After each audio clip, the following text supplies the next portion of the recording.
My wife announced, "I'm pregnant. I told my ex first he deserved to know before you." I smiled. How thoughtful. That night, I canceled one trip, signed one document, and paid a visit I'd been postponing. Her ex wasn't alone when I congratulated him. I'm 38, married for 6 years, and until 3 months ago, I thought I had a pretty solid life. Not perfect, but solid. My wife and I met through mutual friends at a beach bonfire when I was 32. She was 29 then, charming, quick-witted, the kind of person who could make awkward silences disappear. We dated for a year before I proposed. The wedding was small, just close family and friends. We bought a house 2 years in, adopted a dog, talked about kids, but never rushed it. Life felt stable. Then she came home on a Tuesday evening in late September with that look on her face. You know the one. The kind that says something big is about to drop. I was in the kitchen making stir-fry, my usual weeknight routine. She set her bag down, walked over, and stood there staring at me until I turned off the stove. "I need to tell you something," she said. I braced myself. My first thought was her mother's health, maybe a job issue. Instead, she said, "I'm pregnant." I froze. We'd stopped actively trying about 8 months before because she said the pressure was too much. We'd agreed to just let it happen naturally. So hearing it now felt like good news, surprising news. I opened my mouth to respond, maybe hug her, but she held up a hand. "I told my ex first," she said. "He deserved to know before you." The kitchen got very quiet. The dog was asleep in the living room. Outside, someone was mowing their lawn. I heard every blade of grass getting cut. "What?" I managed. "He deserved to know," she repeated, calmer now, like she'd rehearsed this. "We have history. He was my first real love. I thought it was only fair." I stared at her. My brain was doing somersaults trying to make sense of it. Her ex. The guy she dated for 3 years in her early 20s, the one she occasionally mentioned in passing, always with a certain nostalgic tone I'd learned to ignore. They'd broken up over a decade ago, long before I was in the picture.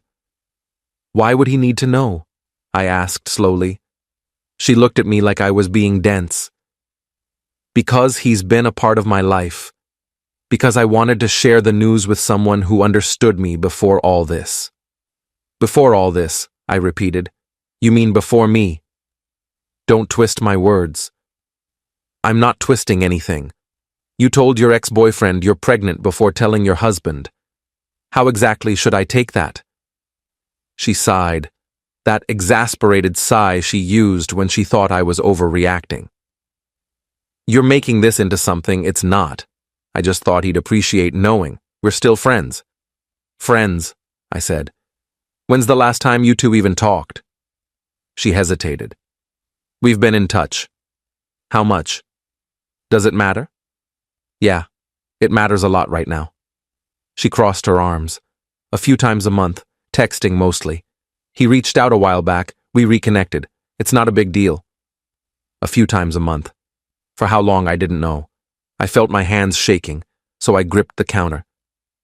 "And you thought telling him about our baby before telling me was appropriate?" "It's my baby too," she shot back. "I can tell whoever I want."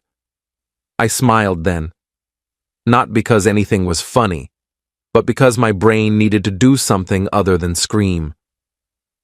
"How thoughtful," I said quietly. She blinked. "What?" "Nothing. I'm going for a walk." I grabbed my jacket and left. I walked for 2 hours, just circling the neighborhood, trying to process. By the time I came back, she was in bed pretending to sleep. I slept on the couch. The next morning, I made coffee and sat in the kitchen going through my phone. I'd been planning a work trip for the following week, a conference 3 states over that I'd been looking forward to. I canceled it. Then, I pulled up a document I'd been avoiding for months, a post-nuptial agreement my lawyer friend had drafted as a favor after a very drunk conversation where I'd joked about protecting assets. I'd never mentioned it to my wife, never thought I'd need it. I read through it again, made a few notes. Then I did something I'd been postponing for 2 months. I drove across town to visit her ex. I knew where he lived because my wife had mentioned it once in passing, some condo complex near the river. I'd filed the information away without thinking much of it. But that morning, I looked up his name. She'd told me years ago, and I'd remembered, found his address through a mutual contact, and showed up unannounced around 10 a.m. When I knocked, a woman answered. She was maybe 30, wearing yoga pants and an oversized sweater, holding a coffee mug. She looked confused. "Can I help you?" she asked. "I'm looking for—" I said his name. "He's in the shower. Who are you?" "I'm married to his ex-girlfriend," I said. "I heard he got some interesting news yesterday. Wanted to congratulate him in person." Her face changed. Confusion turned to suspicion. "What news?" Before I could answer, he appeared behind her in a bathrobe, hair dripping wet. He froze when he saw me. "Who's this?" the woman asked him, sharper now. He recovered quickly, smiled that charming smile I'd seen in old photos my wife had shown me years ago. "Hey man, what brings you here?" "Just wanted to say congrats," I said. "On hearing about the baby. Must have been exciting for you." The woman's face went pale. "What baby?" He put a hand on her shoulder. "Babe, this is a misunderstanding." "She told you before she told me," I continued, addressing him directly. "I thought that was sweet. Figured you'd want to know that I'm aware. And I thought your girlfriend here might want to know too." "Fiancé," the woman corrected quietly, holding up her left hand. Small diamond ring. "Fiancé," I said. "Even better. Congratulations to you both." I left before he could say anything else. As I walked to my car, I heard them arguing inside, her voice rising. I drove home feeling oddly calm. My wife was in the shower when I got back. I sat at the kitchen table and waited. When she came out, I said, "I visited your ex this morning." She stopped in the doorway. "You what?" I congratulated him on the news. His fiancée was very interested to hear about it. Her face went white. "You had no right—" "You told him before me," I said. "I figured he was important enough to visit." "You're insane," she hissed. "You just ruined—" "Ruined what?" I asked. "His relationship? Interesting." She grabbed her phone and disappeared into the bedroom. I heard her frantically calling someone, leaving voicemails. She came out an hour later, red-eyed. "He's not answering," she said. "Probably busy," I said. She glared at me. "You don't understand. You don't understand what you've done." "Explain it to me." She didn't. She grabbed her keys and left. She didn't come home that night. Update 1. She stayed at her sister's place for 3 days. During that time, I got a call from my lawyer friend. I asked him to finalize the post-nuptial agreement and prepare a separation agreement just in case. He asked if I was sure. I said I'd never been more sure of anything. My wife came back on Friday afternoon. She looked exhausted, like she hadn't slept. She sat down across from me at the kitchen table. "I need to tell you something," she said. "Go ahead." "I've been confused," she said. "About us, about everything." "Confused how?" She took a breath. "He and I reconnected 6 months ago. It started innocent, just catching up. But then we started talking more, and I realized I still had feelings." I sat very still. "Feelings?" "I thought they'd go away. I thought if I just ignored them, they'd fade. But then I found out I was pregnant and I panicked. I didn't know what to do. So I told him. Before me." "Yes. And what did he say?" She hesitated. "He said he wished things had been different. That if I wasn't married, maybe we could have tried again." "But you are married." "I know." "So what exactly are you telling me?" She looked down. "I don't know if I want to be married anymore." The words hung there. I'd expected something like this, but hearing it still felt like a punch. "Because of him," I said. "Because I'm not happy," she said. "I haven't been happy for a while." "And you thought having a baby would fix that?" "I didn't plan this. she said. It just happened. I laughed. Couldn't help it. It just happened. You reconnected with your ex, developed feelings, told him you're pregnant before me, and now you're not sure about our marriage. But it just happened. You're being cruel. I'm being honest, I said. You want out? Fine. But let's not pretend this is anything other than what it is. She started crying. I didn't move to comfort her. I just sat there, watching her fall apart, feeling nothing but a cold clarity. Is the baby even mine? I asked. She looked up sharply. Of course it's yours. How do I know that? Because I haven't slept with him. But you wanted to. She didn't answer. I stood up. I want a paternity test. Non-negotiable. You don't trust me? No, I said. I don't. She left the room. I heard her on the phone again, this time talking to her sister. Lots of crying, lots of, he's being unreasonable. I didn't care. That evening, I got a text from an unknown number. It was him. We need to talk, it said. I didn't respond. He called. I let it go to voicemail. He called again. I blocked the number. My wife came out of the bedroom around 9 p.m. He wants to meet with you. No. He wants to explain. There's nothing to explain, I said. You two have been emotionally involved for months. You told him about the baby first because you wanted his reaction more than mine. You've been checked out of this marriage, and now you're pregnant and don't know what to do. Does that about cover it? She was quiet. I'll take that as a yes, I said. Here's what's going to happen. You're going to take a paternity test. If the baby is mine, we'll figure out custody. If it's not, you can do whatever you want. Either way, I'm filing for separation. You're giving up on us. You gave up first, I said. I'm just catching up. Update 2. The paternity test was scheduled for 2 weeks out, once she was far enough along for a safe, non-invasive test. During those 2 weeks, we lived like ghosts in the same house. She stayed in the bedroom, I stayed in the guest room. We communicated through text messages even though we were 20 feet apart. Her family started calling me. Her mother, her sister, even her father, who I'd met maybe twice. They all had variations of the same speech.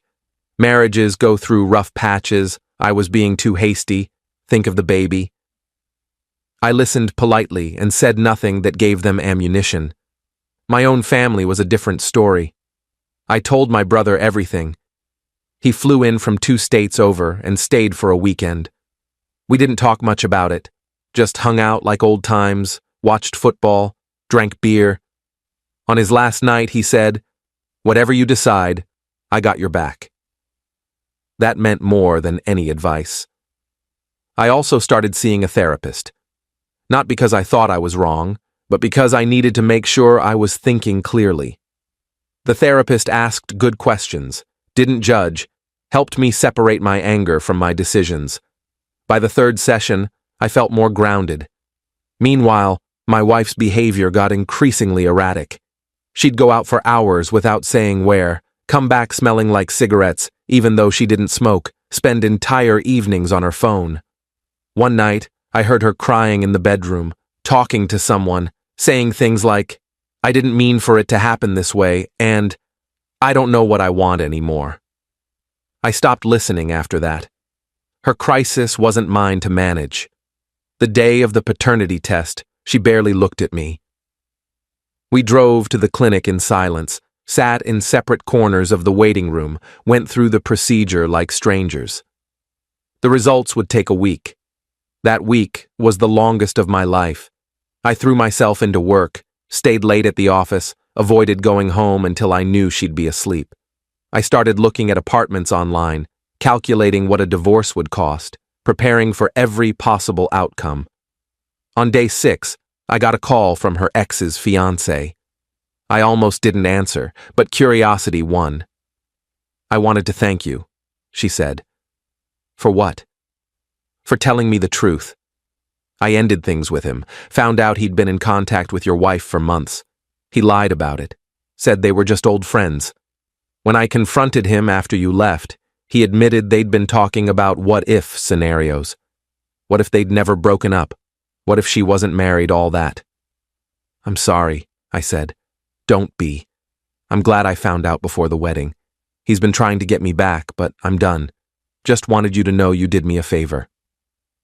After we hung up, I felt a strange sense of validation. At least someone else saw the situation clearly. The results came back on day 7. I was at work when my phone buzzed with the notification. I stepped into a conference room, closed the door, and opened the email. 99.9% probability of paternity. The baby was mine. I sat there for a long time, staring at the screen. Part of me had hoped it wasn't, that I could walk away clean. But another part, the part that still remembered loving her, felt a weird sense of relief. I forwarded the results to her without comment. She called immediately. Can we talk? About what? About us. About what happens now. What do you want to happen? I don't know, she said. I'm so confused. I thought I wanted him, but now that I can't have him, I don't know what I want. That's not really an answer. I know. Here's what I know, I said. You emotionally cheated on me. You prioritized him over me during one of the biggest moments of our lives. You've been distant and dishonest. The only reason you're confused now is because he's not available anymore. If his fiancée had stayed, you'd probably be asking for a divorce right now. She was crying. That's not fair. It's completely fair, I said. You don't get to come back because your backup plan fell through. I love you, she said. No, you don't. You love the idea of not being alone. There's a difference. I hung up. Update 3. I moved into an apartment 2 weeks later. It was small, 1 bedroom, but it was mine. I took the dog, half the furniture, and my peace of mind. My wife didn't fight it. She stayed in the house, said she needed space to think. Her family ramped up the pressure. Her mother showed up at my apartment unannounced, begging me to reconsider. Her sister sent long text messages about how pregnancy hormones were making my wife irrational, how I was abandoning her when she needed me most. I didn't engage. I'd learned that lesson.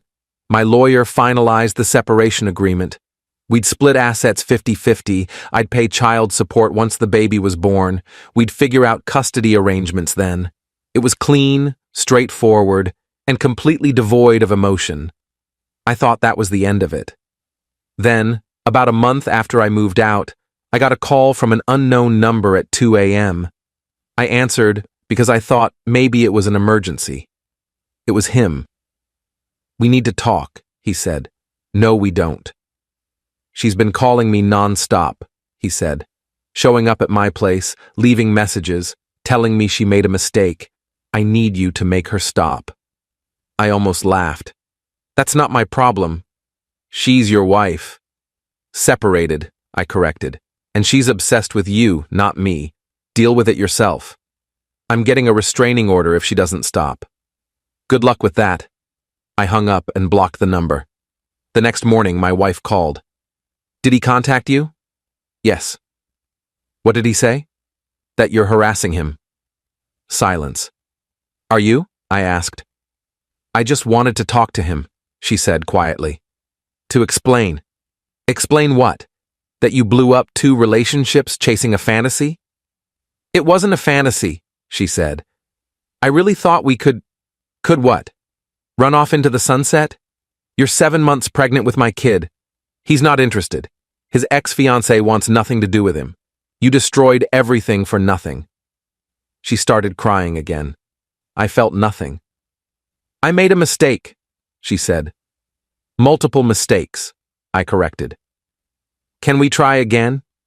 Can we go to counseling or something? No. Please. I'll do anything. You can't undo this, I said. You can't untell him before me. You can't unprioritize him. You can't unbetray me. It's done. What about the baby? I'll be there for the baby, I said. But you and I are done. Update 4. She gave birth in early March, a boy, 7 pounds, 3 ounces. She texted me when she went into labor, and I met her at the hospital. Her mother and sister were there, both giving me cold looks. I ignored them. I held my son for the first time and felt everything I thought I'd locked away come flooding back. He had my nose, my mother's eyes. He was perfect. My wife looked at me from the hospital bed. "We made something beautiful," she said. "Yeah," I said. "We did. Doesn't that mean something?" I looked at her, really looked at her. She looked exhausted, hopeful, desperate. I thought about everything that had happened, everything she'd said and done, and I realized I didn't feel anger anymore. I just felt tired. "It means we'll be good co-parents," I said. "That's all." Her face fell. I think part of her had been holding on to the idea that the baby would fix everything, that I'd see him and change my mind. But I'd already changed my mind months ago. I stayed at the hospital for 2 days, sleeping in a chair, helping with feedings, learning how to change diapers. When it was time to take him home, I followed them to the house, my old house, helped get everything set up, then said goodbye. "You're leaving?" she asked. "I'll be back tomorrow," I said. "But yeah, I'm leaving." "This is your house too." "No," I said. "It's yours. I'll come by to see him, but this isn't my home anymore." I could see her trying not to cry. Part of me still cared about that, about her pain, but it wasn't enough to stay. Over the next few months, we developed a routine. I'd come by 3 times a week, spend time with my son, help out where I could. It was cordial, functional. She stopped asking me to reconsider.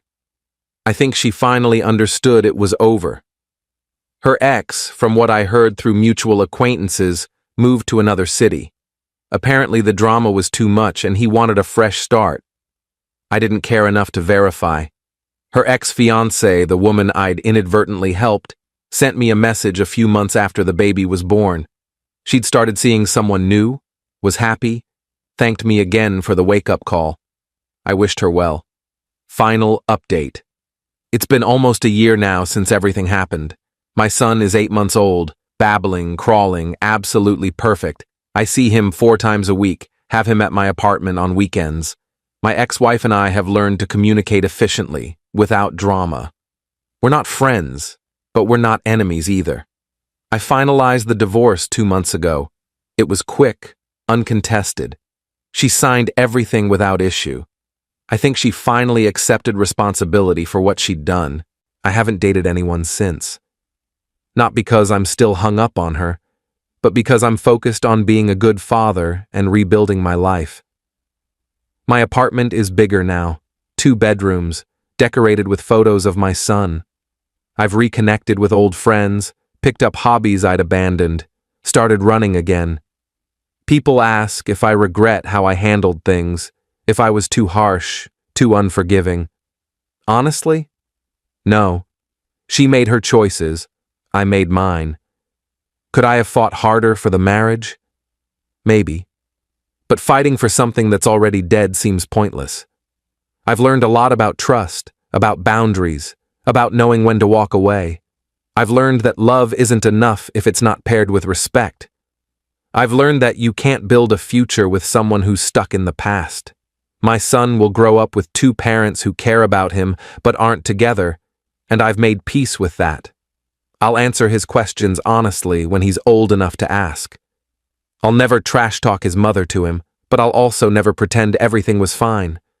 Sometimes I wonder what would have happened if she'd told me first, if she'd never reconnected with her ex, if she'd been honest about her feelings before letting them fester. But I don't dwell on it. That's not the life I'm living.